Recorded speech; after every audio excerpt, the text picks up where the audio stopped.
Hello friends, welcome to let's learn and crack. जो इस channel पे नए हैं उनके साथ मैं एक बार इंट्रोडक्शन शेयर करना चाहूँगी। लेट्स लर्न एंड क्रैक में हम पढ़ते हैं कंप्यूटर से रिलेटेड टॉपिक्स एंड कंसेप्ट्स, और हमारा जो मोटिव रहता है कॉन्सेप्ट को बिल्कुल ईजी वे में समझना और पढ़ना रहता है, जिसकी हेल्प से हम अपने जो मार्क्स हैं उसको एनहेंस कर सकें और जो हमारी अंडरस्टैंडिंग है वो भी इंक्रीज हो सके, और टाइम टू टाइम जिन्हें कंप्यूटर्स टफ लगता है उनके लिए कंप्यूटर्स टफ हो जाए, ईजी हो जाए। So without any delay let's start the class. आज की क्लास में हम पढ़ेंगे एल्गोरिदम्स के बारे में। लास्ट क्लास में हमने पढ़ा था फ्लो चार्ट्स के बारे में, और इससे नेक्स्ट क्लास में हम पढ़ेंगे दोनों का कंपैरिजन। सो स्टार्ट करते हैं अपनी क्लास को।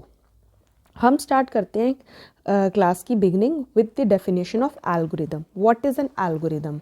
सो एल्गोरिदम क्या होता है? Algorithm step by step process की डेफिनेशन होती है। मीन्स हम किन स्टेप्स को फॉलो करके जो रिजल्ट्स हैं उनको अचीव करेंगे।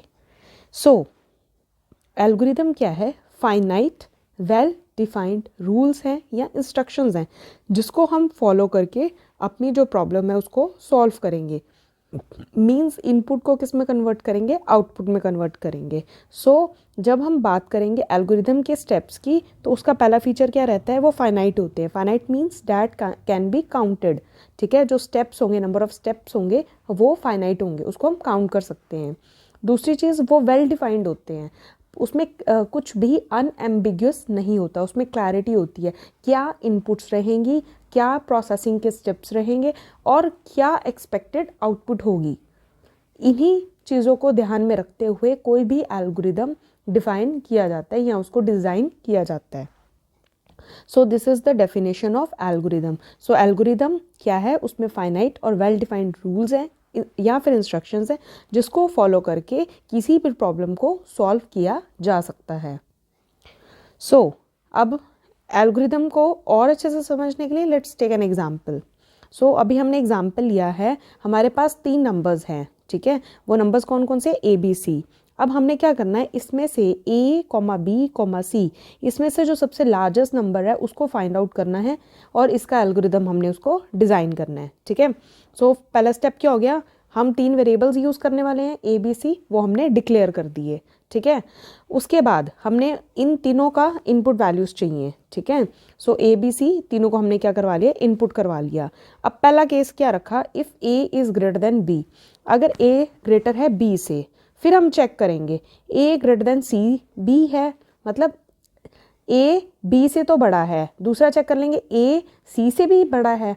अगर ए बी से भी बड़ा है, ए सी से भी बड़ा है, तो ऑब्वियसली बात क्या है? A is the greatest number. ठीक है, बट एल्स देखो, ये चीज़ तो ट्रू है लेकिन ये चीज़ फॉल्स हो गई। मतलब ए बी से तो बड़ा है लेकिन ए सी से छोटा है। मीन्स ये वाला केस हो गया, ए बी से तो बड़ा है लेकिन ए किससे छोटा है? सी से छोटा है। तो इस केस में हमारा क्या हो गया? सी लार्जेस्ट नंबर। ठीक है, और उसका एल्स। अब इसका ऑपोजिट, यहाँ पे क्या है? ए ग्रेटर देन बी, यहाँ पे क्या हो गया?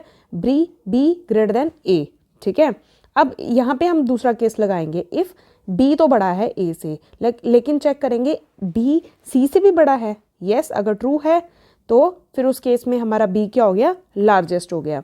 ठीक है, अब इसका ऑपोजिट क्या हो गया? ये केस तो ट्रू है ही है, बी ए से बड़ा है, लेकिन इसका ट्रू क्या हो गया? बी सी से छोटा हो गया। ठीक है, तो इस केस में आपका सबसे ग्रेटेस्ट नंबर क्या हो गया? C. So this is the algorithm जो हमें बताएगा कि सबसे लार्जेस्ट नंबर कौन सा है बिटवीन ए बी एंड सी। अगर हम इसी का एक फ्लो चार्ट बनाना चाहें तो फिर मैं आपको फ्लो चार्ट दिखाती हूँ कैसे बनेगा, फिर आपको ना कंपैरिजन और अच्छे से समझ में आएगा। Just a moment.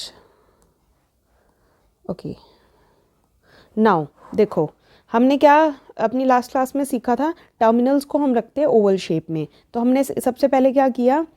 इनपुट करवाया, input A comma B comma C. So this is your input. ठीक है, just a moment, let me clear it. सबसे पहले हमें तो टर्मिनल्स लगाने हैं। ठीक है, सबसे पहले हम प्रॉपर फॉलो करके टर्मिनल स्टार्ट कर लिया ओवल शेप से। अब हमने इनपुट्स लेनी है। इनपुट्स लेते हैं हम पैरेललोग्राम से।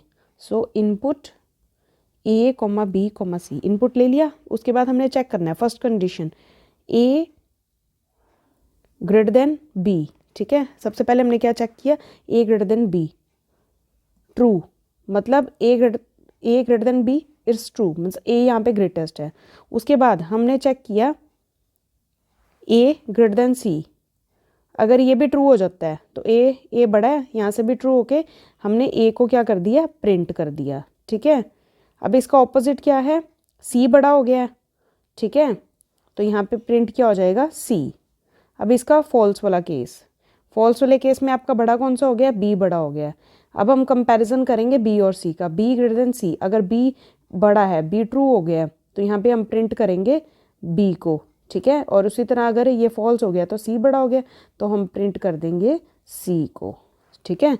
सो this is the flow chart and this is the algorithm.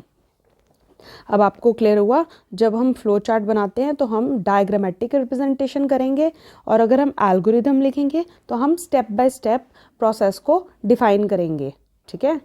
So this is algorithm and this is flow chart, ठीक है। अब हम चलते हैं आगे। अब हम एल्गोरिदम क्यों यूज़ करते हैं, एल्गोरिदम यूज़ करने के हमें क्या बेनिफिट्स मिलेंगे। देखो, जब हमने एल्गोरिदम लिखा, हमने क्या किया, स्टेप बाय स्टेप डिफाइन किया चीज़ों को, स्टेप बाय स्टेप डेफिनेशन करी, ठीक है। जब हमने स्टेप बाय स्टेप डिफाइन कर दिया, क्लियर कर दिया, तो इससे क्या होगा, अंडरस्टैंडेबिलिटी इंक्रीज होगी, ठीक है।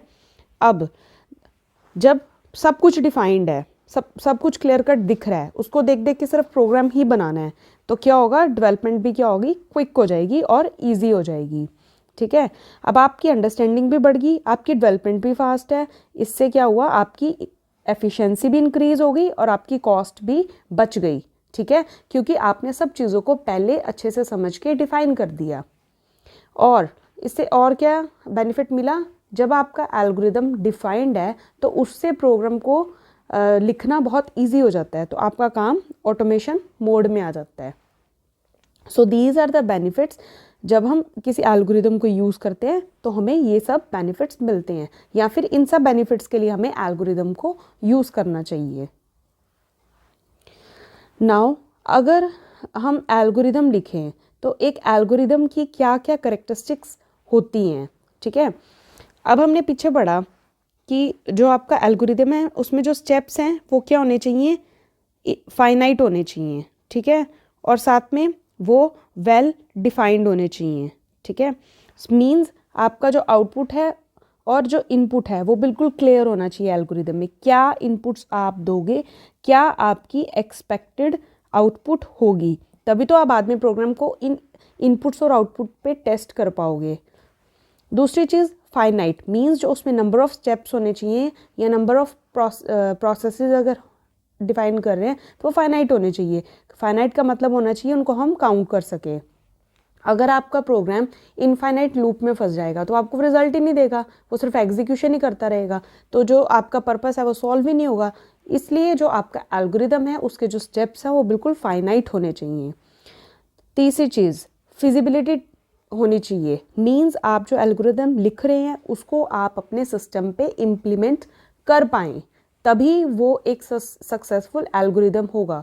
फॉर एग्जाम्पल, आपने एक ऐसा एल्गोरिदम लिखा जिसकी जो आउटपुट है अनएक्सपेक्टेड है, मतलब आपको कुछ नहीं पता क्या होने वाला है, तो उसकी जो फिजिबिलिटी होगी, उसकी जो सक्सेस रेशो होगी वो बिल्कुल मिनिमम होगी, वो नील के बराबर होगी।